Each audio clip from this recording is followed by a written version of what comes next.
Continuamos.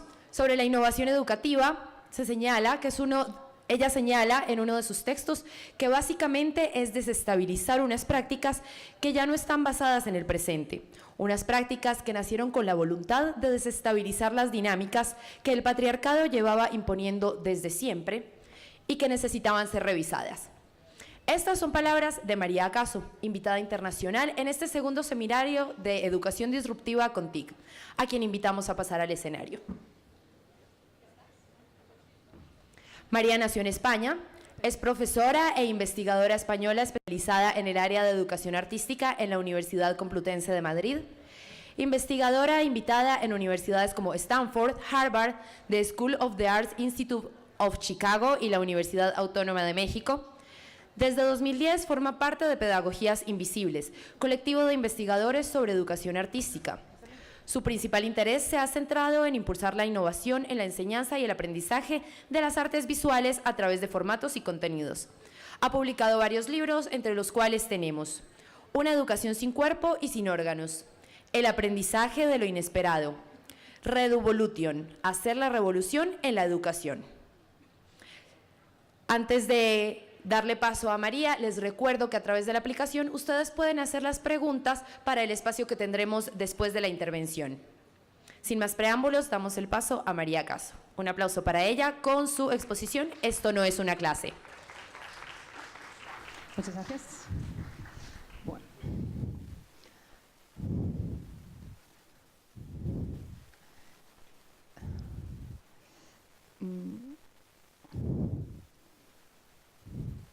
Muy bien, pues buenos días a todas y a todos. Muchas gracias a las personas que han organizado este seminario por invitarme y espero que no les haya llamado la atención lo de los globos. Vamos a ver cómo lo vamos a organizar, pero les quería decir que lo que vamos a tener aquí no es una charla, no es una conferencia.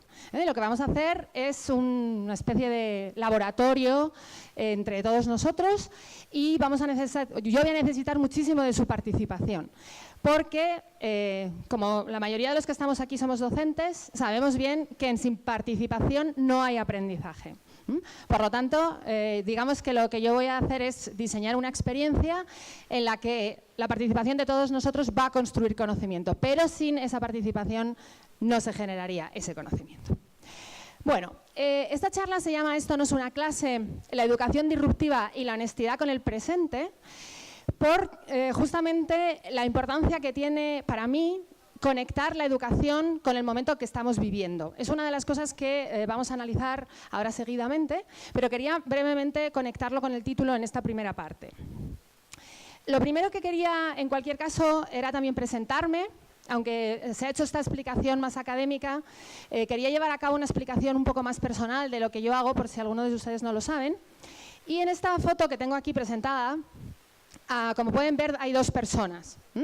Y yo soy la persona que está debajo de la careta de pájaro, ¿no? Lo ven bien aquí. Esto que hay aquí es un sistema de evaluación que mis alumnos han diseñado y con el que al final de la asignatura llevamos a cabo la producción de las notas. Es, como ellos mismos dicen, una entrevista performativa, donde, así ataviados, decidimos un poco cuál es la nota que van a sacar al final, ¿no? Más o menos la entrevista suele ser hablar sobre qué ha pasado en el curso, establecer un número concreto. Por ejemplo, yo les digo, venga, pues ¿te parece bien que después de todo lo que has hecho saques un 8? Y ellos me dicen, sí, y ya está. Esa es la forma que yo tengo para poner las notas. Entonces, ya veo las caras de sorpresa, pero esto es muy interesante y muy innovador. ¿Por qué? Porque mis alumnos no están obsesionados durante todo el curso sobre qué nota van a pasar. Y entonces, con lo que están obsesionados y para lo que viene en la clase, no es para estudiar, sino que es para aprender. Y como la evaluación, todos sabemos qué es lo que organiza todo el sistema de aprendizaje, me parece que es muy importante empezar esa charla con esta manera, enseñándoles cómo yo evalúo a mis estudiantes. Y sobre todo también, para decirles una cosa, y es que todo lo que yo les voy a decir que hay que hacer, yo lo hago en clase. Es decir, que no les voy a decir a ustedes que hagan una cosa que yo luego en clase no la hago, sino que la hago y me arriesgo mucho y a veces incluso voy un poco más allá de lo que debería de ir.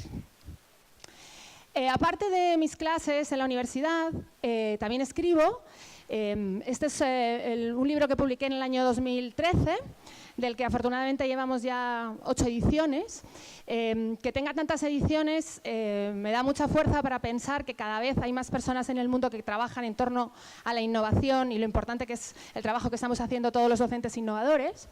Y justamente este año, hace 2 meses, he sacado al mercado mi último libro, que se llama Art Thinking, un libro que revoluciona, perdón, no, se llama Art Thinking, cómo el arte puede transformar la educación. Y mientras que el libro anterior era una especie de marco general sobre cómo deberíamos llevar a cabo el cambio, este es un marco muy concreto, es un marco en que, vale, ya sé que tengo que cambiar, cómo lo tengo que hacer, y mi propuesta es que las artes son la herramienta para hacer este cambio. También quería compartirles mis redes sociales para ver si luego después de la charla podemos estar en contacto. Ahí tienen mi Twitter, ahí tienen abajo, que no se ve muy bien, mi blog, pero es fácil porque es mariacaso.es. No puedo mover el asiento porque si lo muevo se va a caer y creo que no hace falta que hagamos esto nada más empezar. Pero vamos, que hay muchas formas de seguir trabajando juntos y las redes sociales son una herramienta muy importante para los profesores innovadores porque es una manera de crear comunidad. Y por último, decirles que también este año, durante 3 años he tenido la suerte de coordinar la Escuela de Educación Disruptiva de Fundación Telefónica, pero ahora ese proyecto se terminó y ahora estoy coordinando la Escuela de Art Thinking en Madrid, en la cual lo que hacemos es trabajar en formación del profesorado de manera disruptiva, específicamente a través de las artes. Bueno, pues hasta aquí una pequeña presentación para que sepan quién soy, cómo mantenerse en contacto conmigo y ahora es cuando realmente vamos a empezar la charla. Para empezar la charla me voy a remontar al año 1994, que fue el año que yo tuve que dar clases por primera vez. Yo era becaria en el departamento donde trabajo actualmente y estaba allí para hacer mi tesis doctoral hasta que de repente un día se me acercó el catedrático y me dijo: María, mañana no puedo dar la clase porque me tengo que ir a no sé dónde, tienes que dar tú la clase. Y entonces, pues yo, me pueden imaginar, entré en pánico porque no había dado clase nunca. Y además, yo tenía en ese caso 24 años y los alumnos a los que supuestamente iba a dar clase tenían una edad muy parecida a la mía, ¿no? Tenían 23, 24, 25... Con lo cual, ese terror se estaba agrandando por esa sensación de que realmente yo estaba dando clase a mis iguales, ¿no? Entonces pensé, bueno, ¿y cómo puedo dar esta clase que parezca un poco más mayor que lo que soy? Y entonces me puse unas gafas. Yo veía perfectamente, no tenía ningún problema de visión, pero utilicé esas gafas como un recurso retórico para parecer mayor. Digamos que estas gafas fueron como mi primera metodología. El primer objeto que representaba una metodología de trabajo que desarrollé durante muchos años porque di clase ese día y ese día, ¿cómo se piensan que di clase siendo la primera vez que daba clase? Pues de forma muy tradicional, ¿no?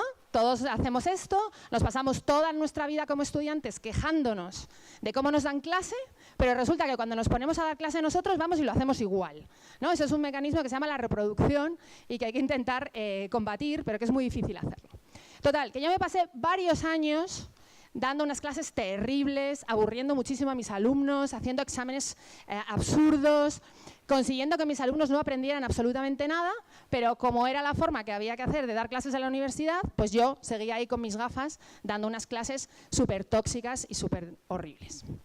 Hasta que en el año 2011, luego explicaré exactamente por qué, empecé a darme cuenta de que eso tenía que cambiar.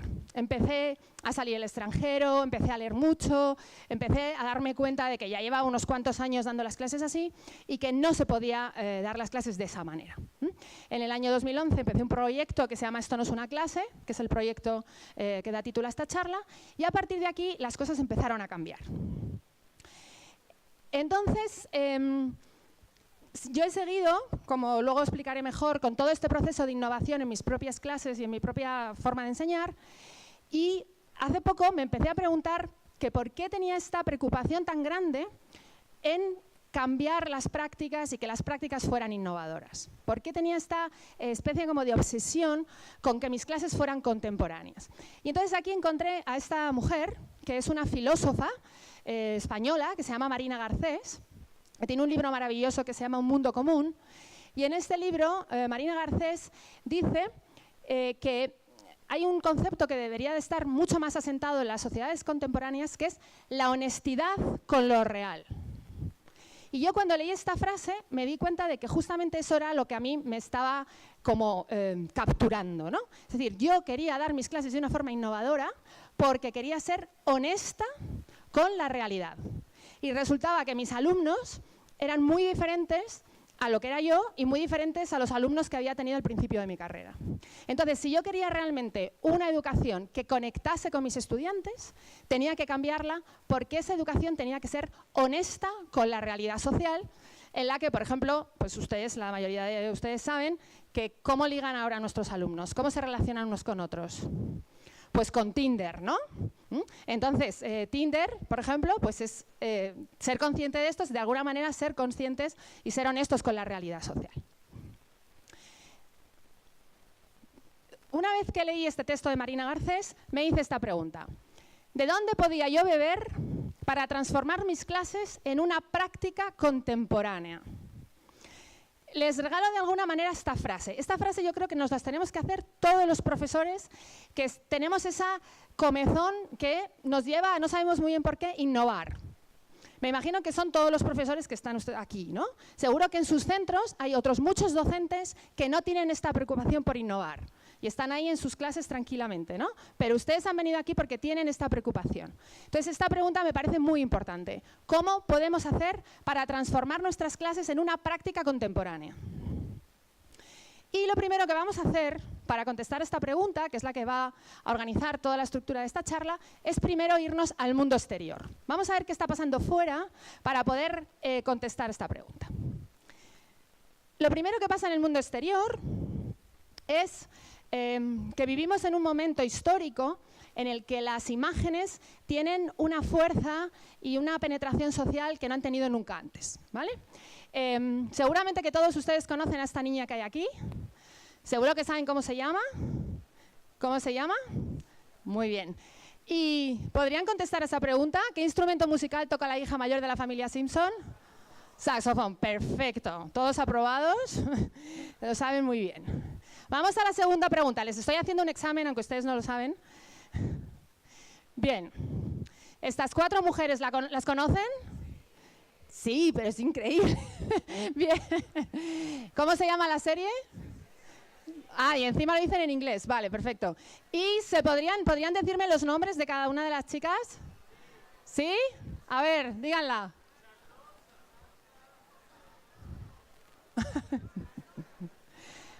Charlotte es esta, ¿no? La rubia. Samantha es esa. Bueno, en cualquier caso yo no me lo sé. ¿Y podrían decirme un adjetivo que caracterizase a cada una de ellas? No, esto sería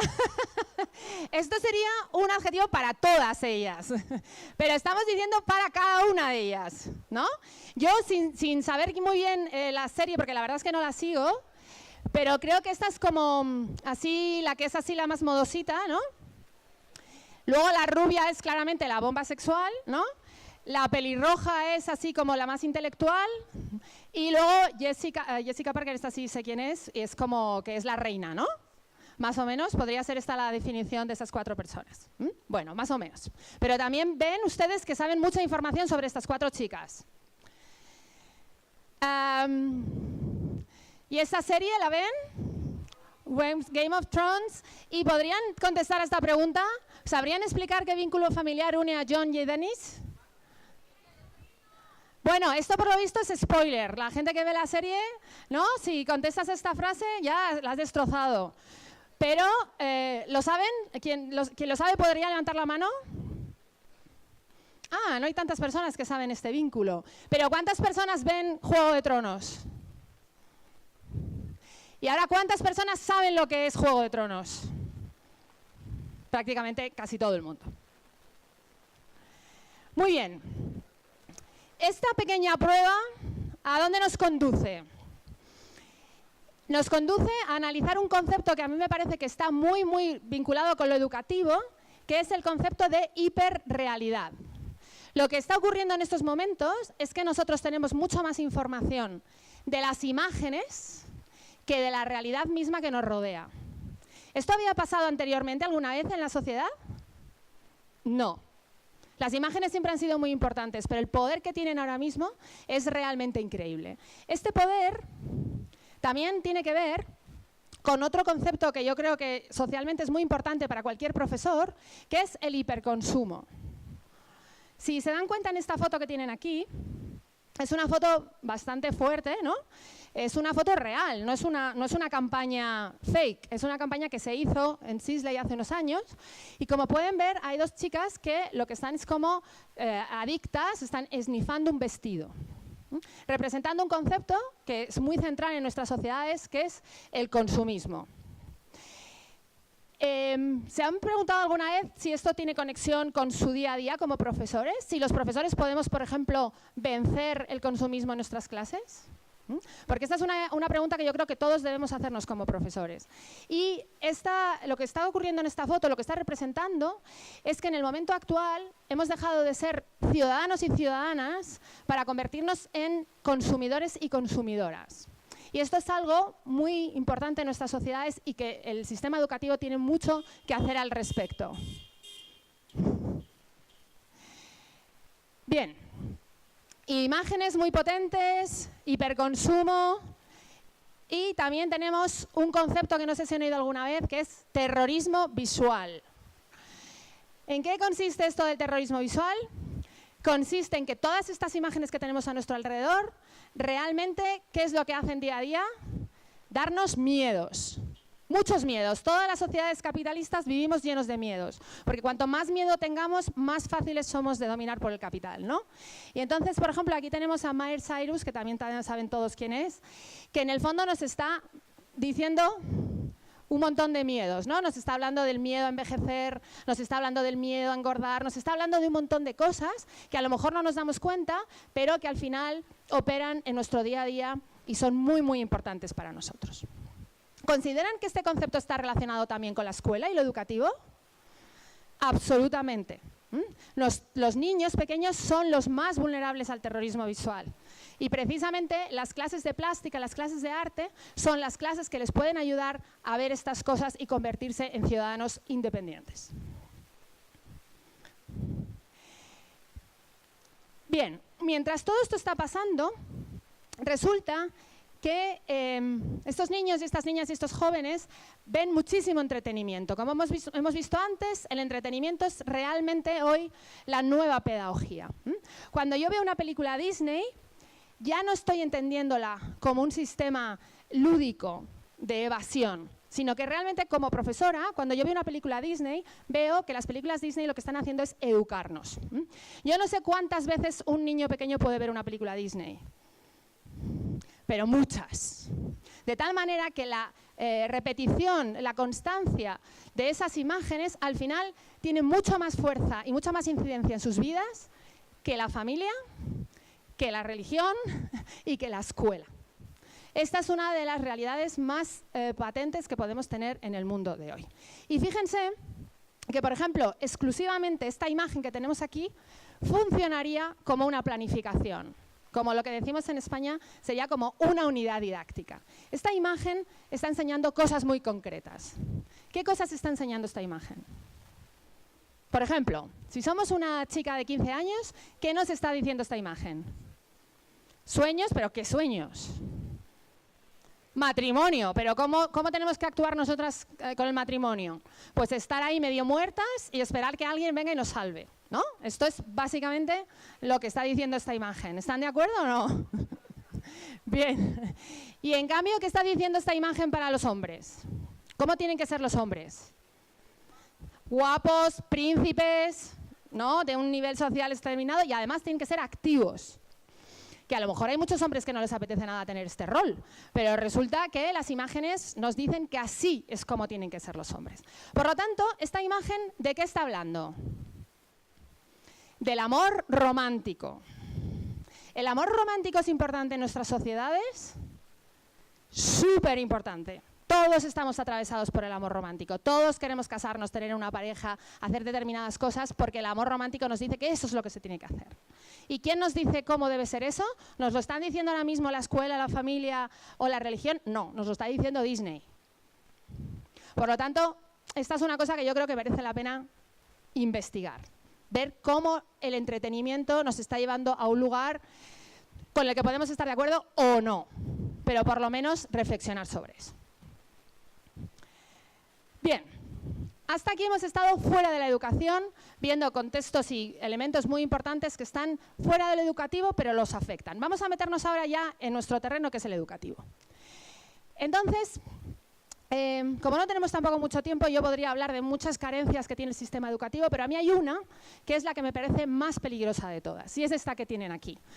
Para mí en estos momentos lo más dramático me parece que las instituciones que hemos creado para generar la pasión por el conocimiento, que son las instituciones educativas, ¿no? Los museos, las escuelas, la universidad, son precisamente las instituciones que ahora están matando la pasión por el conocimiento.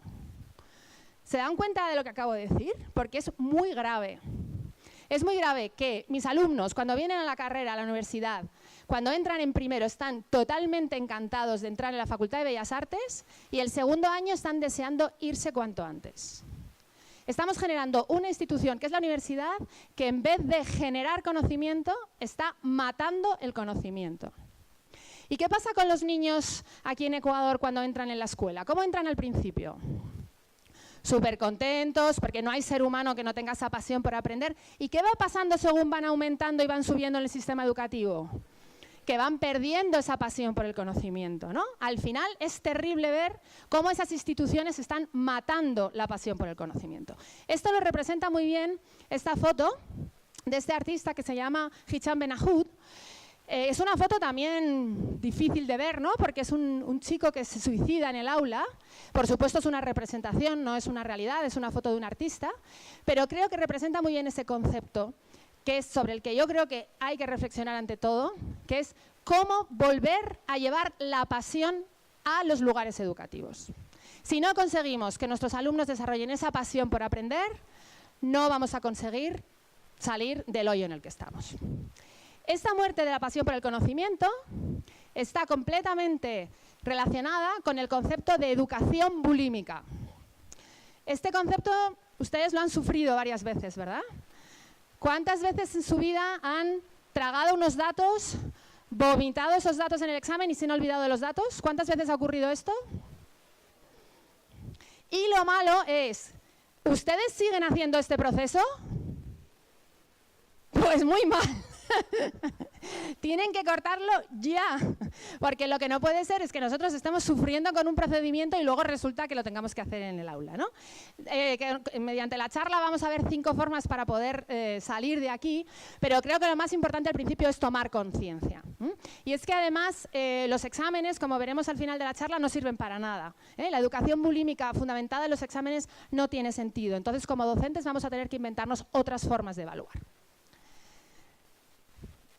Entonces, en esta introducción, al final, lo que a mí me parece terrible es que muchos actos educativos son una farsa. Los profesores hacemos que enseñamos, los alumnos ahí hacen como que aprenden más o menos, pero el aprendizaje no sucede. Lo que está sucediendo es la certificación. Esos alumnos van pasando de un curso a otro, pero no aprenden en las aulas. Esto no quiere decir que no aprendan, aprenden en internet, aprenden con sus amigos, aprenden haciendo deporte, pero lo que es realmente de locos es que no aprendan en las aulas, que son los espacios que hemos diseñado para que aprendan.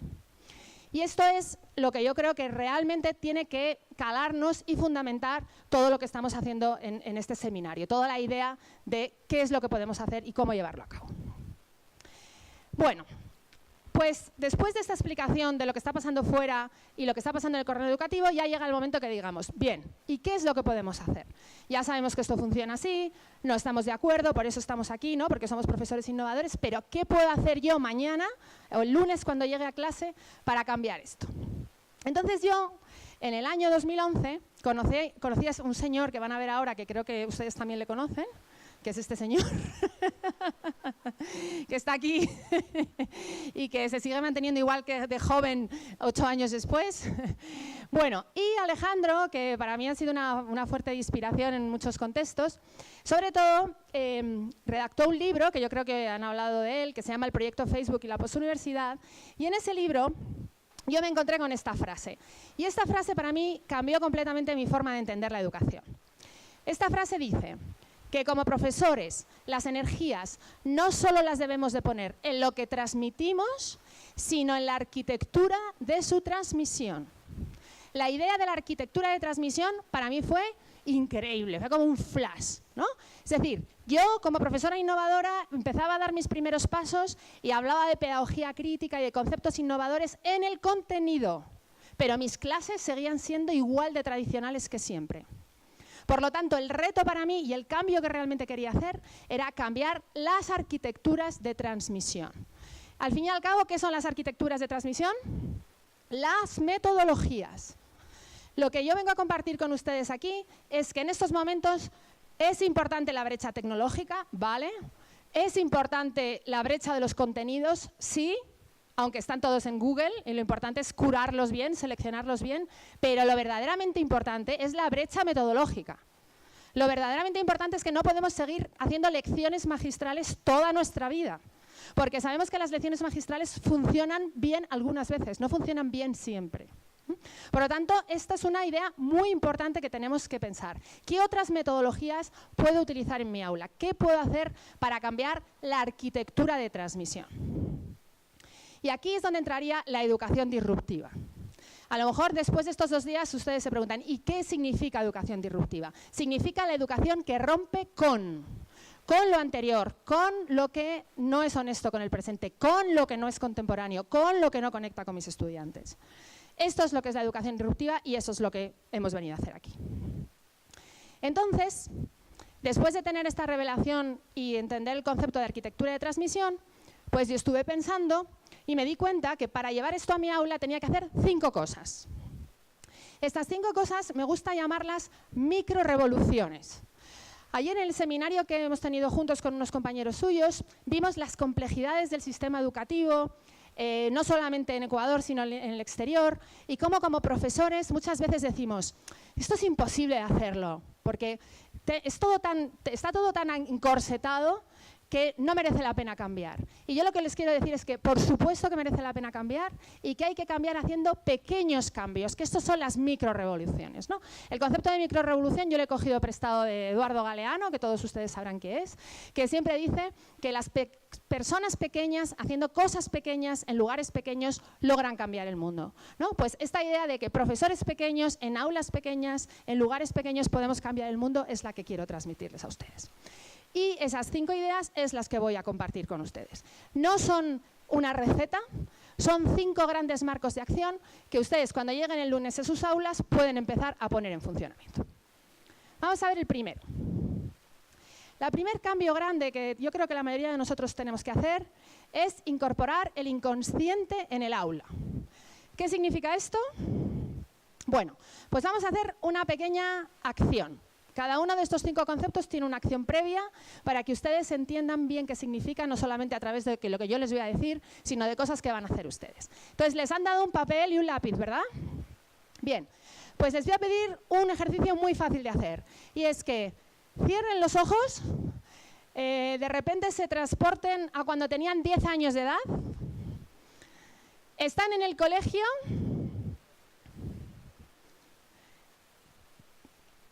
Y lo primero que les viene a la cabeza cuando les digo qué están aprendiendo en este momento en la escuela.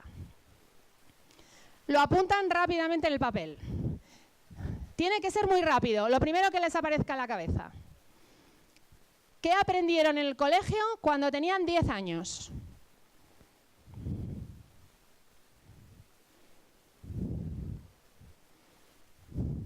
¿Lo tienen ya?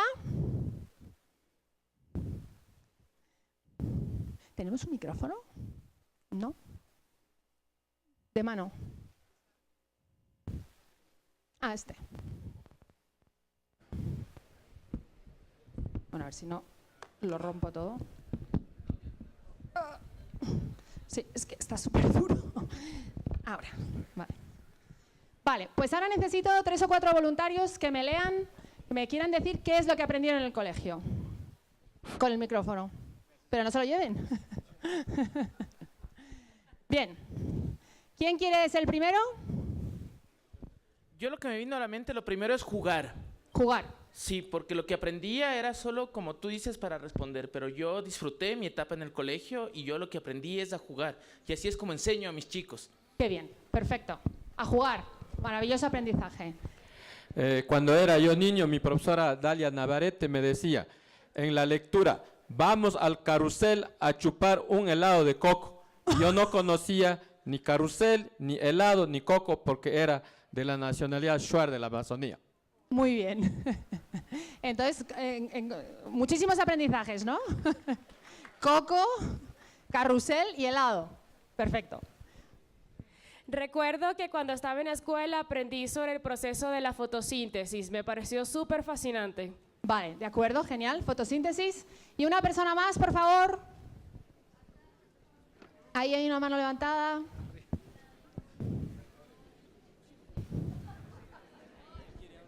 Bueno, muy buenos días con todos. Y lo que más recuerdo del colegio fue la clase de origami. La clase de origami. La clase de origami porque, bueno, venía de un colegio un poco más tradicional, entonces las clases de origami nos hacían plasmar las ideas, los conceptos que teníamos en nuestra cabeza de una forma más creativa. Muy bien, pues muchísimas gracias. Bien, yo creo que con estos 4 ejemplos tenemos suficientes, aunque estoy seguro de que si leyésemos todos los que estamos aquí lo que han apuntado, en el 99% de los casos saldrían cosas distintas. Y además, si se dan cuenta, aparecen conocimientos muy informales. La fotosíntesis es un conocimiento formal. Hay veces que la gente dice aprender a leer, a escribir o aprender las tablas de multiplicar, pero la mayoría de la gente cuando hago esta pregunta me dice a jugar, al origami, el helado de coco, ¿no? O cosas que no tienen nada que ver con los contenidos formales. Entonces, ¿qué es lo que ha pasado aquí? Lo que ha pasado aquí es que estamos descubriendo el primer mantra de estas 5 microrevoluciones. Y el primer mantra nos dice que lo que los profesores enseñamos no es lo que los estudiantes aprenden. Esta frase es muy, muy importante. Puede ser que de las 5 cosas que vamos a ver sea la más abstracta, pero al mismo tiempo es la más importante de todas. ¿Por qué? Porque la educación tradicional lo que nos dice es que lo que los profesores enseñamos es exactamente lo que los alumnos tienen que aprender. ¿Y eso es posible? No. Es imposible porque está el inconsciente y como acaban de ver ustedes, todos hemos aprendido cosas absolutamente diferentes en la escuela. Y todos ustedes, cuando se vayan hoy a casa, van a aprender cosas muy diferentes de la charla de hoy. Esta es una de los grandes cambios con respecto a la educación tradicional y la educación disruptiva. La educación disruptiva parte de esta idea y además parte de esta idea porque se basa en las neurociencias que nos dicen esto. Nos dicen que una cosa es la información, que son estas bolitas que están por ahí diseminadas, y otra cosa es el conocimiento. Y cuando realmente la información se transforma en conocimiento, es porque hemos conseguido meterla dentro nuestro, hacer esta urdimbre, y esa urdimbre solamente se hace a través de nuestra personalidad, nuestros conocimientos, nuestra creatividad, que es diferente de persona a persona. Por lo tanto, este primer punto nos habla de la idea de personalizar los procesos de enseñanza-aprendizaje. Pero de todas formas no es que queramos hacerlos, es que la educación no sucede si no personalizamos los procesos. Esto se lleva a cabo de esta manera. Esta es una de las diapositivas que yo he visto que más me han gustado, las que he visto así como a lo largo de mi vida, porque representan exactamente lo mismo que está ocurriendo aquí. Tenemos una niña que está hablando de una flor, pero esa flor es interpretada por sus compañeros de formas completamente diferentes, ¿no? Uno piensa en un pulpo, otro en un barco, otro en un gato. Y lo más importante de esta diapositiva es que justamente cuando esto ocurre es cuando el aprendizaje sucede. Cuando todas las personas que hay en una charla están pensando en cosas diferentes a las que tú estás diciendo. Ahí es justo cuando el aprendizaje empieza a funcionar. Si yo ahora mismo les dijese a ustedes que les voy a hacer un examen al terminar la charla y que les voy a poner una nota, todos ustedes empezarían a tomar apuntes como locos, dejarían de prestarme atención a mí, sino solamente a los apuntes, y dejarían de aprender. Y esto es sumamente importante, ¿no? La idea de que el aprendizaje sucede cuando los alumnos interpretan nuestro conocimiento, no cuando lo reproducen, sino cuando lo interpretan.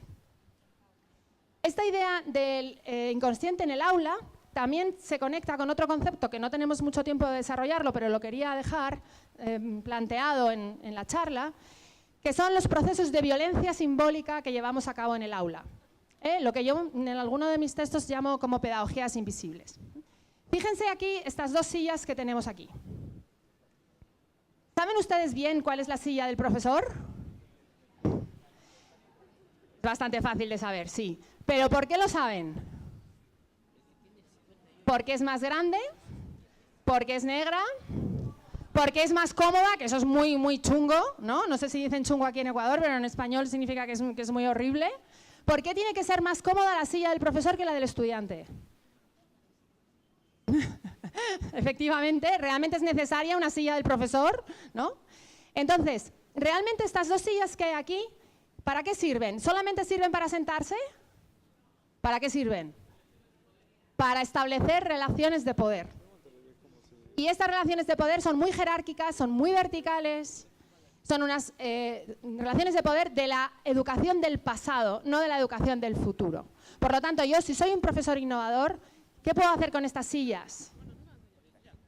Quitarlas, cambiarlas, poner este proceso encima de la mesa y decir, esta es mi silla, pero yo no quiero tener esta silla, pero es la silla que me da la escuela, ¿no? Se pueden hacer muchas cosas.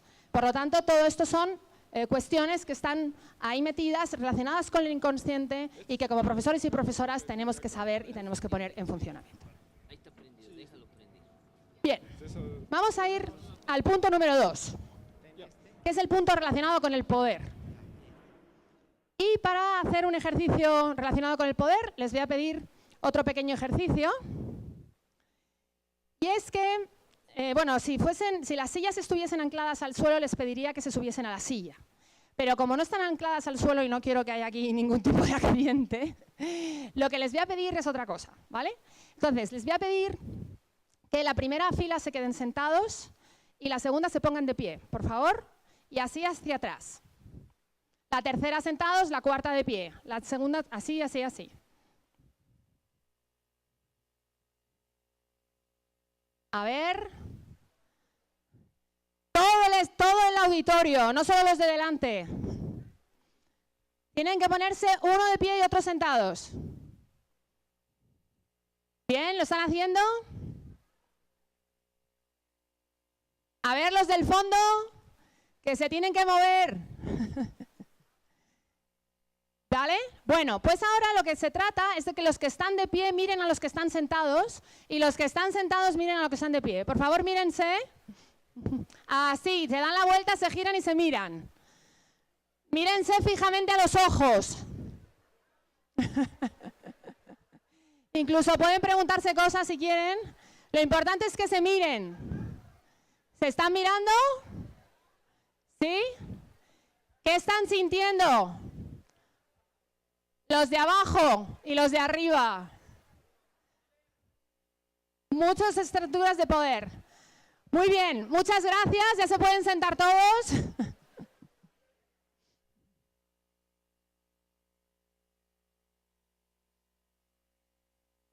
Bien. Tenemos otra vez el micrófono. ¿Podría alguien de los que estaban sentados decir qué sintió? ¿Quién lo quiere decir? ¿Funciona? Bueno, no. No, pero ¿podemos hacer que funcione? Tengo que presionar allá. Ahora, gracias. Gracias. Bueno, yo sentí que era el privilegiado porque me quedé sentado. Vale, perfecto. ¿Y algo más?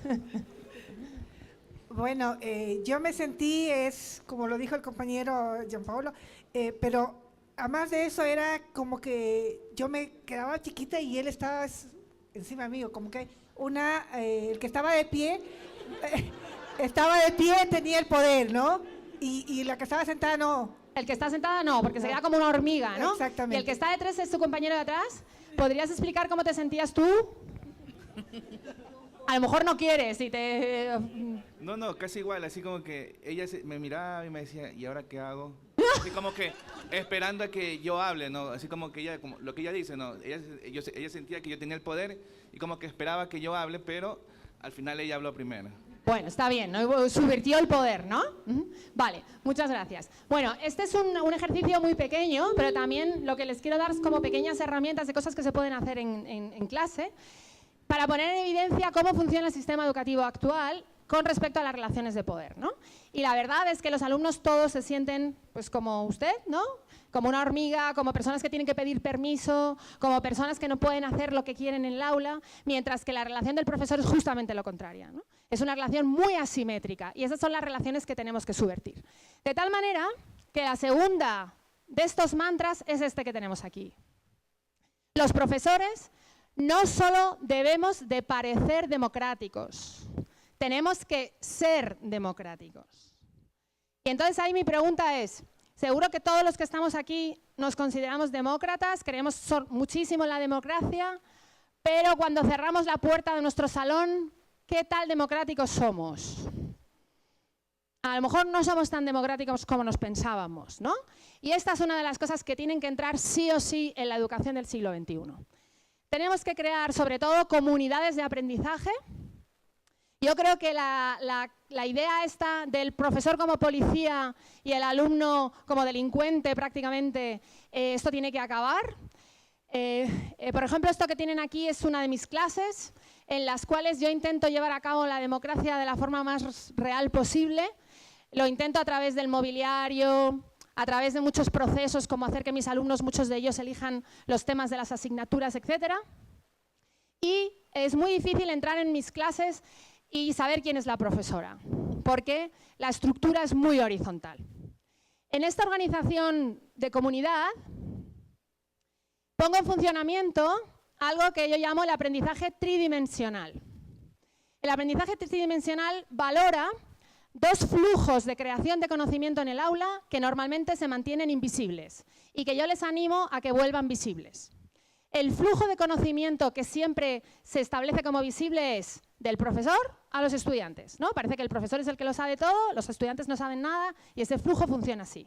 Pero el flujo de los estudiantes enseñando al profesor, ¿ese ocurre en sus aulas? Todo el tiempo, pero hay que visibilizarlo, hay que ponerlo encima de la mesa. También hay otro flujo súper importante, ¿no? Que es de los estudiantes a los estudiantes. ¿Cuántos de nosotros decimos, en la universidad de lo que más aprendí es de mis compañeros? Por lo tanto, estos tres flujos, este aprendizaje tridimensional, hay que validarlo en el aula. No podemos seguir hablando de que solamente hay uno que es el de yo como profesor hacia mis estudiantes. Esto es sumamente importante. Bien, hemos visto el inconsciente, hemos visto el cuerpo, el poder, vamos a ver el cuerpo. Y para ver el cuerpo, les voy a pedir ahora una cosa. Y es que se toquen un poco. Se toquen unos a otros, se conozcan o no se conozcan. A ver, aquí está el front row, que se toquen también. Tóquense. Los del fondo. Que los del fondo se toquen también. Tóquense un poco. Bien, tampoco se toquen mucho. Tóquense lo suficiente. Vale. ¿Ya todo el mundo se ha tocado? ¿Se dan cuenta de que estamos en una sociedad que cada vez nos tocamos menos? ¿Por qué es importante tocarse? Por muchas cuestiones. No las voy a decir aquí todas. Pero la más importante es el reconocimiento del otro, ¿no? Cuando estamos hablando de tocarnos, estamos hablando de reconocer el cuerpo del otro, el conocimiento del otro, la existencia del otro. Y esto es muy importante. La tercera frase, que además es una frase que le he robado a Alejandro Pistitelli, que le he robado varias, es que en la realidad no pensamos con la cabeza, pensamos con el cuerpo. La educación tradicional nos dice, no. Lo único que se pone en funcionamiento en un aula, ¿qué es? La cabeza. Pensamos con el cerebro, pero eso es imposible, porque el cerebro está metido en un cuerpo. Por lo tanto, en esta educación disruptiva que queremos crear, vamos a tener que pensar mucho el mobiliario, el movimiento. Por ejemplo, un niño de 8 años, ¿es bueno para él estar 8 horas sentado en una escuela todo el tiempo? Es al contrario, es muy malo para él, ¿no? Para ella. Entonces, una de las cosas que vamos a ver en este punto son nuevas formas de mobiliario. Este es el mobiliario tradicional en España, que me imagino que será muy parecido al de Ecuador. Son unas mesas y unas sillas que yo llamo como potros de tortura, que tienen un color que es el color menos sexy del planeta, ¿no? Y que hace que nuestros estudiantes no quieran ir al colegio. Porque el mobiliario y todo lo que tiene que ver con el mobiliario, para ellos supone pues, más bien dolor en vez de placer. Entonces, lo que yo les vengo a presentar aquí es este otro mobiliario. Claro, les voy a enseñar uno de los colegios más bellos del mundo, no solamente desde el punto de vista de lo formal, sino también de los procesos que ahí se llevan a cabo. Es un colegio desarrollado por el estudio de diseño danés de Rosenbosch y sé que es muy difícil muchas veces hacer esto, pero creo que es importante tenerlo como referencia. Vamos a analizar esta escuela para ver cómo esta escuela cambia las condiciones del cuerpo. Y al cambiar el cuerpo, ¿qué estamos cambiando? El aprendizaje. Como pueden ver, esta escuela, para empezar, no tiene paredes. Es una escuela sin paredes en que los niños llegan y reciben una serie de tareas que tienen que desarrollar durante el día y son los propios niños los que se organizan para llevar a cabo esas tareas. Es una escuela que está organizada en base a 5 espacios. El primer espacio es lo que llaman las cuevas. Las cuevas son lugares donde los niños durante esas 8 horas se reconectan consigo mismos. Fíjense, aquí tendríamos un espacio cueva. ¿Se dan cuenta en la posición que están estos niños en este espacio? ¿Se dan cuenta cómo está el niño de arriba? Está prácticamente en una postura de yoga. ¿Esas posturas quiénes las han elegido? Ellos mismos. Y por lo tanto son posturas que les hacen aprender. ¿Qué es lo que posibilita que estos niños estén en esas posturas? El espacio, la luz, muy importante, los revestimientos. En esta escuela todos los suelos son de madera, son de moqueta, no son de loseta, porque esta loseta que tenemos nosotros en el aula nos imposibilita utilizar el suelo como un lugar de aprendizaje. Y además, como pueden ver, son niños que trabajan con las TIC, tienen un ordenador desde el primer día de clase y en esos ordenadores, con estos desarrollos tecnológicos, llevan a cabo todo el proceso sin utilizar papel ni ningún otro elemento que no sea tecnológico. Además de cuevas, estos niños también hacen mucho trabajo cooperativo. Por lo tanto, desarrollan espacios que se llaman fuego de campamento, ¿no? Que es cuando nos juntamos con nuestras personas para trabajar. Esto está en otro lugar de la escuela, y cuando tienen que hacer este trabajo en grupo se desplazan hacia allí. En esta escuela también de vez en cuando se hace una lección magistral, de vez en cuando, ¿no? Y es lo que ellos llaman la arquitectura de montaña, ¿no? Porque va de arriba a abajo. Pero muchas veces esta arquitectura de montaña se hace en un pequeño anfiteatro que tienen, porque todos los niños desarrollan sus propios trabajos y los presentan aquí. Y también en esta escuela se da mucha importancia a espacios como pasillos, baños, cocina, entrada, que son los lugares donde se produce más conocimiento en un entorno escolar. Son lugares que en muchas escuelas tradicionales no se tienen en cuenta porque todo se concentra en el salón, mientras que en esta escuela las formas, los colores, la iluminación, las texturas hacen que esos espacios sean especialmente interesantes y que tanto sea importante el baño como el salón de clase. ¿Qué ocurre en esta escuela? Pues les voy a contar una anécdota que le pasó a la persona que desarrolló todo este espacio. Y es que cuando terminaron de hacer la escuela se fue a hablar con el director. Y llegó y dijo, ¿qué tal? Pues muy bien, vengo a hacer un pequeño reportaje, quiero hacerles unas entrevistas a los niños, a ver cómo lo consigo. Y se puso a hablar con el director. Empezaron a hablar con el director, empezó a hablar con el director y a ella, a Rosan, se le olvidó que tenía que hacer todas estas entrevistas con los niños, ¿no? Y cuando ya terminó la entrevista con el director, apareció un niño y le dio a ella un pendrive. Y Rosan abrió el pendrive y resulta que las 2 horas que ella había estado con el director, El niño había hecho fotos de toda la escuela, había hecho 3 o 4 entrevistas, las había traducido del danés al inglés y hasta había hecho la banda sonora del PowerPoint que le presentaba Rosa. ¿Qué quiere decir? Que estos espacios lo que generan son personas autónomas, interdependientes, pero también dependientes, y sobre todo personas que tienen mucha emprendeduría, que no hace falta que el director vaya y les diga, tienes que hacer este PowerPoint. Ellos mismos deciden hacerlo. Por lo tanto, lo que demuestra esto es que el espacio realmente es el tercer profesor.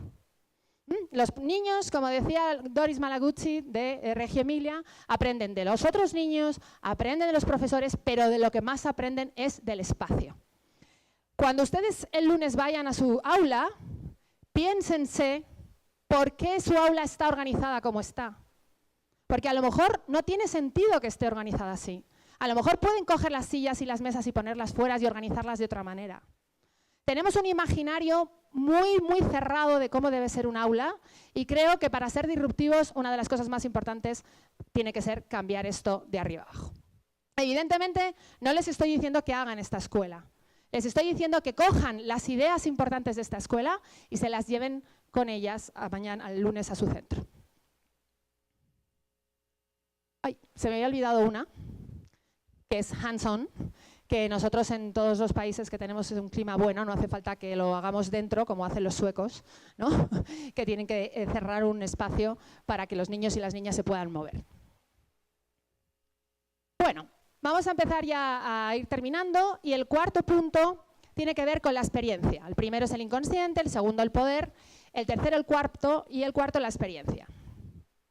Entonces aquí voy a hacerles simplemente una pregunta y es, imagínense que terminamos el día de hoy y tienen dos opciones. Una, ir a otra charla, dos, irse al cine. ¿Qué preferirían hacer? Vale, ¿pueden levantar la mano los que quieran ir al cine, por favor? Vale, perfecto, gracias. Queda demostrado que todos preferimos ir al cine. Esto, por supuesto, que es una pregunta trampa, porque puede haber una charla muy buena y una película muy mala, ¿no? Pero mi pregunta es, ¿por qué ustedes prefieren ir al cine? ¿Qué tiene el cine que no tiene una conferencia? Tiene palomitas, tiene expectativa. Hay una cosa muy importante del cine y es que no sabemos cómo va a terminar la película, entonces estamos todo el tiempo ahí como esperando a ver qué va a pasar. Tiene todas las cosas del cuarto punto. Y el cuarto punto lo que nos dice es que no quiero malgastar mi tiempo en estudiar porque lo que quiero es aprender. Fíjense las diferencias entre estudiar y aprender. ¿Estudiar qué es? Aburrirme, hacer una acción bulímica, sacar una nota, aprobar un examen. Fin. ¿Y qué es aprender? Un proceso súper sexy. Yo siempre hablo de pedagogía sexy. Si la pedagogía no se vuelve sexy, ya no tenemos nada que hacer. ¿Y qué podemos hacer para volver la pedagogía un lugar más sexy? Pues fundamentalmente, ahora mismo en este momento, yo diría que utilizar las artes. Creo que por eso hablo tanto del concepto de art thinking, porque las artes creo que son la nueva metodología que deberíamos de utilizar en educación. Pero vamos, esta charla no va sobre este tema y por eso lo dejo aquí un poco despacio. Pero sí que les voy a dar 7 claves para volver sus clases lugares más sexys. Entonces, lo primero es que tenemos que pasar de lo descriptivo a lo narrativo. Las clases son demasiado aburridas porque somos descriptivos. Intentamos ser científicos, cuando lo que hay que hacer es Star Wars. ¿Vale? Entonces, ustedes saben quién es Calamardo, ¿no? Vale, pues imagínense que van a dar una clase sobre el calamar, sobre los cefalópodos, pero empiezan a dar la clase con Calamardo. ¿Qué pasaría en su aula? Que todos los alumnos estarían encantados y todo funcionaría mucho mejor, porque estás hablando de algo que les interpela, de su cultura visual, y a partir de ahí ya te metes con lo narrativo, con lo descriptivo. Entonces, utilizar lo narrativo y empezar a utilizar cosas que tienen mucho que ver con el entretenimiento en el aula es muy importante. La siguiente cosa increíble es pasar de lo predecible a lo inesperado. Esta es una imagen de un colectivo artístico que a mí me gusta mucho, que trabaja en Nueva York, que hicieron un proyecto que consistía en que iban a buscar a los niños al colegio en este school bus. ¿Qué les parecería a ustedes si están ahí esperando en clase y aparece este school bus? ¿Qué dirían? ¡Wow! ¿No?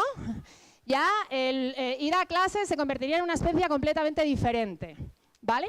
Entonces, esta experiencia incorpora todos los elementos que hemos perdido en el aula. Incorpora la sorpresa, incorpora la expectativa, incorpora lo inesperado, incorpora también algo que es muy importante, que es lo visual, ¿no? Esta experiencia de estar en este coche tiene mucho que ver con las imágenes que tienen que ver, ¿no? Con las películas, etcétera, etcétera. Entonces, también, incorporar lo visual forma parte de esta revolución educativa y de esta idea de llevar a clase y convertirla en un lugar más sexy, ¿no? Si resulta que hemos visto al principio que el mundo es totalmente visual, ¿cómo podemos seguir en el aula solamente con el texto y la oralidad como elementos de trabajo? Yo creo que es muy, muy importante introducir lo audiovisual en el aula, y una cosa que para mí es fundamental es introducir el pensamiento crítico visual. Esto no solamente como una competencia de los profesores de arte, sino como una competencia de cualquier tipo de profesor. Aquí tienen a las 5 princesas Disney, o 6, son 6. Estas 6 princesas son realmente pedagogía pura, y una pedagogía en una determinada dirección. Yo no sé si ustedes conocen alguna mujer que tenga una cintura como la de estas princesas. Yo no he conseguido ver nunca ninguna en mi vida. Pero a pesar de eso, estas 6 princesas están en el imaginario de todos nosotros. Seguro que las conocemos. ¿Falta quién? Flora. ¿Y esa de qué peli es? Ah, Fiona, pero claro, esa como ha venido después, pues no la meten, ¿no? Bueno, lo importante es que desarrollar el pensamiento crítico visual es muy importante para desmontar la imposibilidad, por ejemplo, en este caso de las princesas Disney, y creo que es uno de los procedimientos más importantes que podemos, ¿no?, utilizar en cualquiera de nuestras aulas. El pensamiento crítico visual se activa mucho cuando usamos el arte contemporáneo. Y esta es una artista que yo les quiero regalar a ustedes, maravillosa, que se llama Dina Goldstein, que está ahí tapado una vez más el sillón. Dina Goldstein tiene una serie que se llama Fallen Princess, Princesas Caídas, y en esta serie Dina Goldstein reproduce la vida de las princesas Disney 10 años después de que se casen con el príncipe. Y como pueden ver, la vida de las princesas 10 años después de casarse no es igual de bonita como se pensaban que iba a ser, ¿vale? Entonces, mi pregunta es, ¿ustedes piensan que esta imagen se podría meter en el aula infantil? Absolutamente, porque precisamente en el aula infantil están viendo Blancanieves 20 veces al año. Entonces, no tenemos que tener miedo ni del arte contemporáneo ni de las imágenes. Creo que es una metodología y una forma de trabajo que hay que incorporar sí o sí, y cuando somos capaces de hacerlo, las clases se convierten en un verdadero lugar de aprendizaje. ¿Cómo hago yo esto en mis clases? Pues es que en mis clases yo ya nunca más doy clase de forma normal, claro, ¿no? Intento siempre utilizar lo performativo, lo artístico.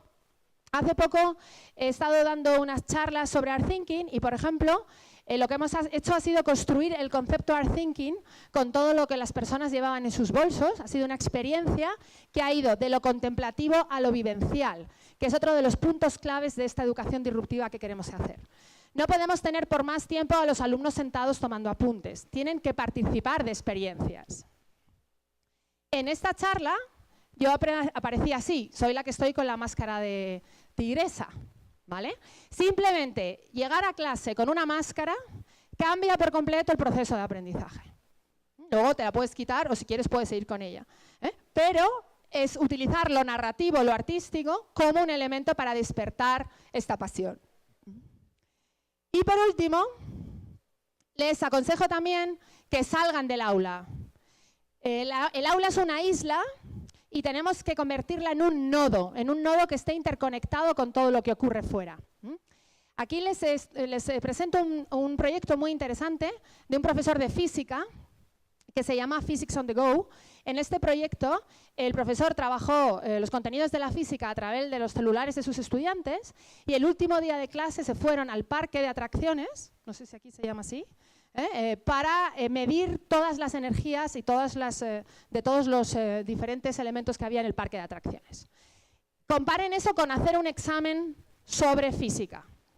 ¿Cómo es el aprendizaje cuando te vas con tu teléfono móvil al parque de atracciones y cómo es el aprendizaje cuando estás respondiendo a un examen? Es muy diferente. Muy bien.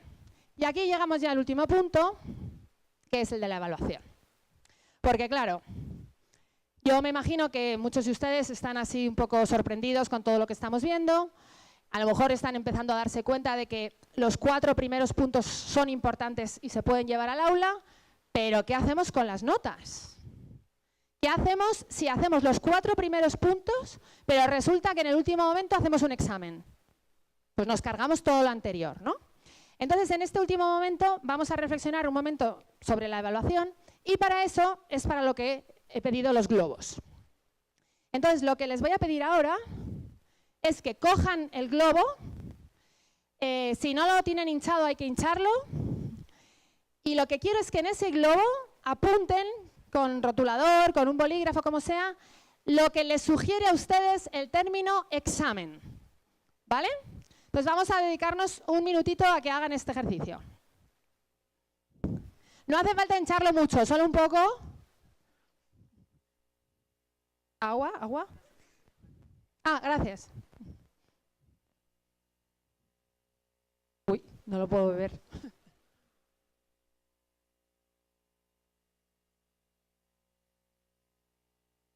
Muy bien, ¿ya tienen todos escrito el globo? ¿Tenemos el micrófono otra vez? ¿Pueden algunos de ustedes decirme en alto lo que les sugiere el término examen? Pánico. ¿Pánico? Estrés. Proyecto. Presión. Proyecto. Proyecto. Eso es más general. Suspenso. Suspenso. Freno. Ah, cero. ¿Qué más? Aprobado. Nervios. Aprobado. ¿Alguien más? ¿Una vez más? Clasificar personas. Coerción sistematizada. Ese es muy bueno, ¿eh? Bueno, seguramente lo mismo. Si leemos todos, salen muchas cosas de este estilo. Proyecto, a lo mejor nos podría explicar nuestro amigo qué significa proyecto con el examen. Pero es verdad que si los exámenes estuvieran bien diseñados, pues podrían ser un buen proyecto, ¿no? Podrían ser algo que nos aumentase el aprendizaje. Pero con todas estas cosas que han salido, pánico, nervios, estrés, ¿ustedes creen que los exámenes sirven para favorecer el aprendizaje? No. Al final, los exámenes sirven para destrozar el aprendizaje. Y les quiero hacer una pequeña prueba para que entiendan que los exámenes no sirven para nada. ¿Cuántos de los que están aquí saben manejar un coche? ¿Pueden levantar la mano? Bien.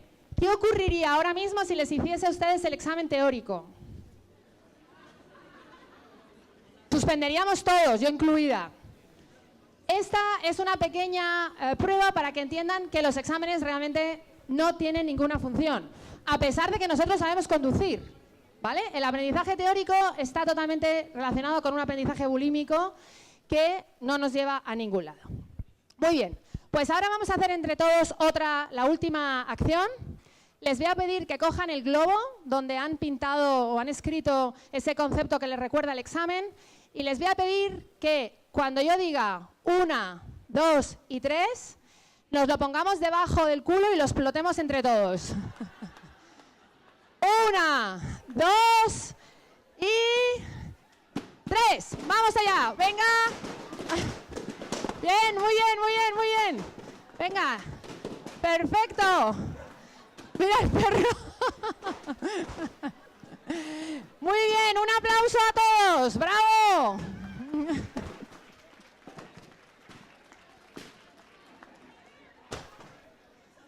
Hemos destrozado los exámenes. Hemos hecho un acto performativo para demostrar que los exámenes no sirven para nada. Ahora este acto simbólico lo tienen que llevar ustedes al aula el lunes, ¿eh? Que eso es otro cantar. Bueno, vamos a ir acabando. En esta última parte de la evaluación, el mantra sería que tenemos que pasar de una educación basada en la evaluación a una educación basada en el aprendizaje. Fíjense lo diferente que es esto. Una educación basada en la evaluación a una educación basada en el aprendizaje. Es completamente diferente. Lo que tenemos ahora es un sistema obsesionado con las notas, obsesionado con los castigos, con los rankings, con los exámenes, y ya hemos estado analizando aquí que eso no sirve para nada. Por lo tanto, tenemos que cambiar eso. La evaluación no puede desaparecer. Esto sería una cosa utópica. Pero sí que podemos convertirla en algo, que para mí es lo que es la evaluación, que es una toma de conciencia. La educación tiene que ser una toma de conciencia de en qué momento estamos, en qué punto estamos. Pero no por ello tenemos que estarla cargando con todo esto del simbolismo del castigo, del dolor, del estrés, del pánico, etcétera, etcétera. ¿Cómo hacemos esto? Bueno, pues inventándonos otras formas de evaluación. Para empezar, yo sitúo siempre la evaluación, como he contado al principio de la charla, fuera del aprendizaje, no en el centro, sino en un lugar terciario. Mis alumnos, el primer día de clase yo les digo que están todos aprobados, luego vamos haciendo las cosas y al final hacemos el performance en el que damos las notas. Pero las notas no están en el centro, están al final. Y, por ejemplo, también con ellos diseñé un sistema que se llama el EvaluParty. Siempre pensábamos que era terrible, después de estar 6 meses juntos en el semestre, que el último día de clase fuese el examen, ¿no? En el que estábamos todos pues, nerviosos, con miedo, etcétera, etcétera. Y entonces al final hemos transformado eso en una fiesta en el que los alumnos comparten muchas cosas y yo, como pueden ver aquí, a la izquierda, lo que voy haciendo es pequeñas entrevistas para aclarar la nota. Pero el último momento en que nos vemos no es un momento de tensión y de dolor, sino que es un momento de fiesta para celebrar el aprendizaje que hemos llevado a cabo. Y esta es una de las partes más importantes, investigar sobre nuevos modelos de evaluación, sobre lo que hay mucho que trabajar, pero vamos, yo les dejo ahí esa semilla de que se puede evaluar de otra manera. Ahora vamos a entrar ya en el cierre de la charla. Vamos a hacer un poco un repaso de ideas clave. Y para mí hay una que todavía no ha salido, pero siempre la reservo para el final, que es esta. Fíjense que es una frase que aparentemente es muy tonta y que dice que sin aprendizaje no hay educación. Pero ¿cuántas veces hay educación y no hay aprendizaje? La mayoría de ellas, desgraciadamente. Hay educación, hay exámenes, hay procesos, hay planificaciones, nos pasamos 8 horas en un sitio, pero no hay aprendizaje. Por lo tanto, lo que tenemos que hacer los profesores innovadores es recuperar el aprendizaje, recuperar esa pasión por aprender. No darle tanta importancia a los procesos académicos, sino realmente recuperar ese placer por aprender. Para hacer esto, elemento clave, parar la farsa. No podemos seguir estando cada día en una farsa. Los profesores que están todo el día trabajando en una farsa acaban con depresión. Tenemos que ser valientes, intentar cambiar las cosas, trabajarlas desde esta idea de la microrevolución, de que vale, no puedo cambiarlo todo de golpe, pero sí que puedo ir cambiando pequeñas cosas. Y lo que sí que tengo que decir es que este camino de la innovación es un camino más difícil, que tiene más riesgos, pero es un camino mucho más feliz. Y los profesores que hacemos innovación estamos mucho más contentos que los profesores que no lo hacen.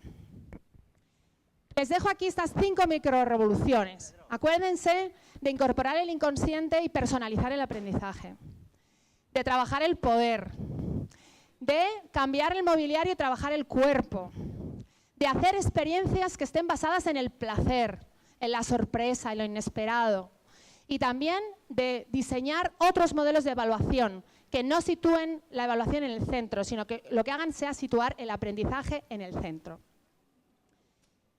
Yo en 1994 lo que me importaba era parecer más mayor y por eso me compré unas gafas, ¿vale? En el año 2011 Y cuando conocí a Alejandro empecé a cambiar las cosas, la arquitectura de transmisión, me empecé, ¿no?, a atrever a hacer las cosas diferentes.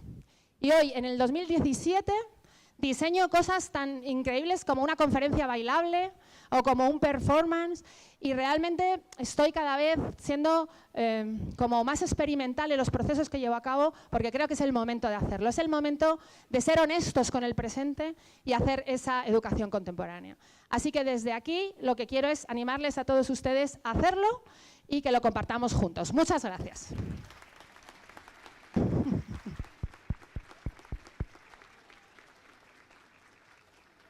Muy bien. Ahora no sé si hay alguna pregunta o ha quedado todo súper claro. Sí. Vale, muy bien. Bueno, nuevamente damos un aplauso y agradecemos a María Caso por su intervención. Otra vez. Ahora vamos a pasar a la sala. Te invito, María, para hacerte algunas preguntas sobre inquietudes que tiene nuestro público. ¿Dónde debería sentarme yo? Aquí. Ah, es que las preguntas están ya acogidas. Sí, Vale. algunas a través de la aplicación, otras son síntesis de algunas preguntas que tienen los asistentes. Entonces, ¿cómo podemos romper los paradigmas de la educación bulímica? Bueno, creo que esa pregunta está ya respondida. Yo creo que la idea es, a largo plazo, llevar a cabo los 5 puntos. Pero, por ejemplo, yo sí que sé que el último, el de la evaluación, es el más difícil de romper. Yo creo que lo que tenemos que hacer es empezar por uno, pues a lo mejor el lunes llegamos, pues el mobiliario. ¿Cómo puedo hacer con el mobiliario? ¿Por qué el mobiliario es así? ¿Qué pasa si lo cambio, no? En el grupo de trabajo que tenemos por la tarde, ayer un compañero nuestro me decía, bueno, ¿y cuándo hay que empezar a hacer esto? Y yo le dije, hay que empezar el lunes. Es que lo que no podemos hacer es empezar no se sabe cuándo. Si tienen la suerte de salir de este seminario cargados de energía y con un montón de ideas nuevas sobre lo que hay que hacer, pues lo que hay que hacer es hacerlo cuanto antes, el lunes. Ok, esta es una síntesis de algunas preguntas y algunas inquietudes. ¿Cómo se puede equilibrar entre los requerimientos y lineamientos de la educación formal con la propuesta disruptiva planteada? Bueno, ayer también, me voy a poner de pie porque yo creo que me ven ustedes mejor de pie.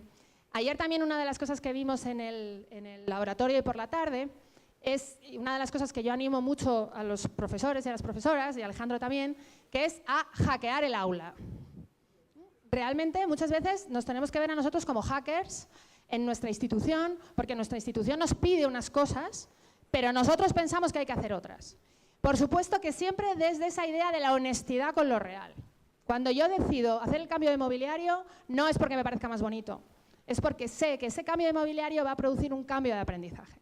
Entonces, el vernos a nosotros como hackers es una idea muy potente.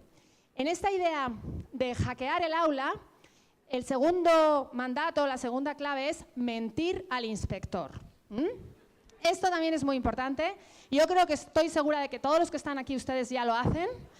Y ayer tuvimos la suerte de que en nuestro laboratorio había un inspector. Y hablamos con él y él estaba de acuerdo con nosotros. Primero, porque lo que un docente escribe en su planificación es imposible pasarlo al aula al 100%. O sea, el aula transforma todo lo que nosotros hemos diseñado. Y segundo, porque a lo mejor nosotros pensamos que hay que ser innovadores y el inspector no. Pues muy bien, pues mintamos al inspector. Esta es una idea muy, muy importante. Y yo creo que hay que ser honestos con nosotros mismos y hacerlo. Ahora bien, para mentir y hackear hay que estar juntos, hay que estar unidos. Hay que crear comunidades de profesores innovadores. Hay que tuitear lo que hacemos, tener un blog, tener un Instagram y crear entre todos comunidades de aprendizajes de profesores innovadores.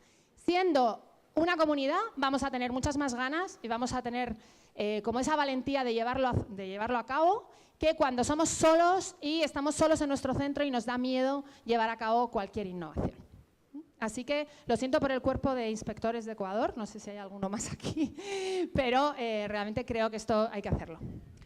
Bueno, la siguiente pregunta es ¿cómo aplicar los 5 elementos en clases de posgrado?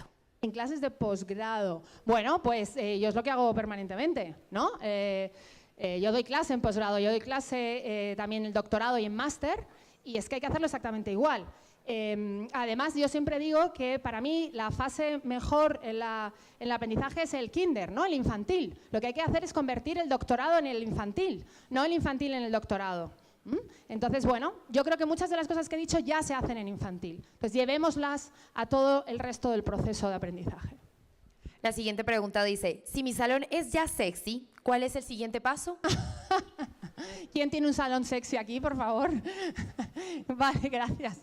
Bueno, pues el siguiente paso es que el resto de tus compañeros se enteren de cómo lo has hecho.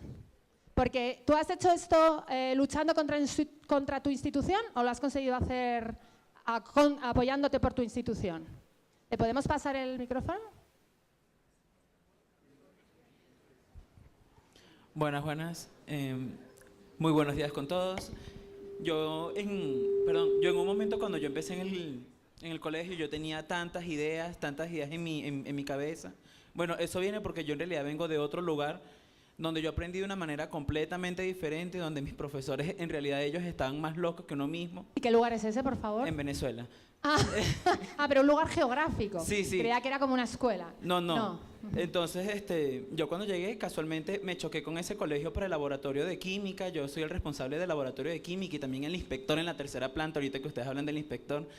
Entonces, bueno, ya llegaba eso de los proyectos de las casas abiertas y yo realmente no tenía ni idea, porque a pesar de que yo vengo a un lugar diferente donde trabajamos con proyectos y cosas de esas, nosotros nunca hemos presentado los proyectos. Y decían, no, es que vienen otros colegios, vienen los otros. Yo como no conocía nada, la rectora me manda a otras casas abiertas y yo veo y resulta que encontré habían como 35 proyectos de yogur que yo por respeto me quedé en los 35 proyectos de yogur uno por uno, pero la explicación era la misma, luego fue otro. Y así sucesivamente, o sea, luego con velas, luego con todo, pero no solo en un colegio, en varios colegios. Entonces yo me llevé todo eso, yo dije, esto creo que me aburrió, y yo me lo llevé al colegio, y yo hice, si acaso en cuanto a proyectos repetidos que sean diferentes, máximo 2. Entonces yo aproveché, hice transfusiones de sangre, donación voluntaria de sangre, etcétera. Hice como en una tarima, como una pequeña clínica y todo eso. Pero ¿qué sucedió? La madre rectora sí me apoyó, las autoridades, pero mis compañeros no, porque ellos llegaban en un momento y me decían, ¿para qué llamaste a la Cruz Roja? ¿Por qué hiciste esto? ¿Por qué todo lo demás? Pero ¿quién te dijo que podías hacer tal cosa? Entonces empezaban como a desmotivarme, pero yo tenía una motivación intrínseca, porque mi equipo no eran mis compañeros de trabajo, sino mis estudiantes. Ajá. Ellos eran los que querían hacerlo y al final ellos fueron los que hicieron un éxito, ellos lo hicieron todo, mejor dicho. Lideraron el proyecto, ¿no? Lideraron el proyecto y el proyecto salió muy bien. Y realmente cuando lo publicaron dijeron, ¿cómo es que el colegio se tiró por la ventana? Algo así. Entonces fue muy espectacular, fue muy bien. Pero entonces al final, realmente el que has conseguido todo eso has sido tú, aunque al final has estado apoyado por tus estudiantes y por tu rectora también. Sí. Pero no de mis compañeros. Bueno, pero esto no hay que pensar que vaya a ocurrir nunca. Y si ocurre, pues fantástico, y entre todos en el colegio, si hay un equipo de profesores innovadores en el colegio, entonces es más fácil hacer las cosas. Pero es un ejemplo muy bueno, ¿no? Muchas gracias por decírnoslo, ¿no? De cómo un solo docente con todas estas ideas puede llevarlas a cabo. ¿Que vamos a encontrar dificultades, que esto no va a ser un camino de rosas? Pues sí, pero vuelvo otra vez a la idea de la honestidad con lo real.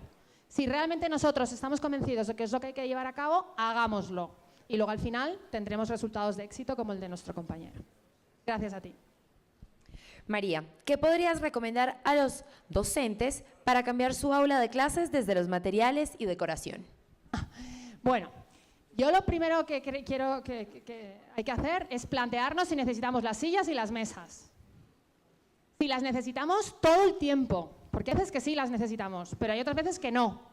Entonces, la primera cosa es reflexionar sobre el uso de las sillas y las mesas. Si no son necesarias todo el tiempo, a lo mejor hay que sacarlas del salón. Otra cosa que es fácil de hacer es el color, porque la pintura cuesta igual siendo blanca que siendo naranja, que siendo roja. Y realmente cambiar una pared, no digo toda la clase, digo una pared, cambia por completo la situación del aula. Si además les invitamos a nuestros estudiantes a llevar algún elemento que les gusta, que lleven una planta, que lleven un muñeco, esto hace que el aula se convierta en un lugar mucho más como humano para ellos, y a partir de ahí empezar a cambiar las cosas. Pero solo 3 ejemplos, ¿no? Hay muchos más. Pero realmente piensen si necesitan las sillas y las mesas todo el tiempo. Esto es muy importante. ¿Cómo ser disruptivo? ¿Cómo ser disruptivo? Pues esta es una pregunta. Yo creo que hay que ser disruptivo, pues me gusta mucho lo que has comentado tú, ¿no? Porque tienes una motivación intrínseca. Y yo quiero creer que todos los que estamos aquí tenemos esa motivación. Entonces esa motivación hay que llevarla a la realidad. O sea, no es que eres disruptivo o no, es que lo eres en sí y entonces lo que tienes que hacer es buscar herramientas para poder dar salida a esa disrupción. ¿Ya? ¿Última? Tenemos 2 más. ¿Cómo incluir a la familia en la educación disruptiva? Bueno, esta es realmente una muy buena pregunta porque es un problema complejo, porque normalmente las familias están muy ajenas al sistema y cuando empiezan a ver estos cambios en el aula se asustan, ¿no? Y se asustan y empiezan a boicotear muchas veces. Para hacer esto, lo que yo recomiendo a las escuelas es que integren a las familias en el proceso de innovación. Que se hagan escuelas de padres, que se les dejen a los padres tomar decisiones, que se les den charlas, que se les expliquen lo que está ocurriendo en otros lugares del mundo, de tal manera que ellos también sean partícipes de la innovación. La innovación en un centro debería hacerla toda la comunidad del centro. Los profesores, los estudiantes, el equipo directivo, las familias, no sé, las personas que están en las cocinas. No se puede hacer uno solo la innovación, tiene que ser un proceso grupal. Y por lo tanto el proceso de las familias es importantísimo y se puede hacer de esta manera. Ahora sí, la última. Ya la última. ¿Hay riesgo de que el estudiante se tome superficialmente el proceso de aprendizaje, quitando los elementos que tradicionalmente ha venido utilizando? Bueno, sí. Lo que pasa es que yo creo que realmente lo que es superficial en el aprendizaje es el proceso tradicional. O sea, ese sí que es superficial, porque solamente se basa en sacar buena nota y nada más, ¿no? Entonces, lo que tenemos que hacer es intentar que el proceso de aprendizaje no sea superficial, sea profundo. Y para eso, de nuevo, hay que recuperar todo esto que estamos viendo y generar una comunidad de aprendizaje entre estudiantes y profesores para llevarlo a cabo. Y yo creo que ya, ahora sí que ya estamos todos un poco cansados y necesitamos un café, así que podemos seguir hablando ahora en un ratito. Muchas gracias a todos y a todas. Muchas gracias, María, por ser parte de este seminario de educación disruptiva con TIC. Gracias a Fundación Telefónica.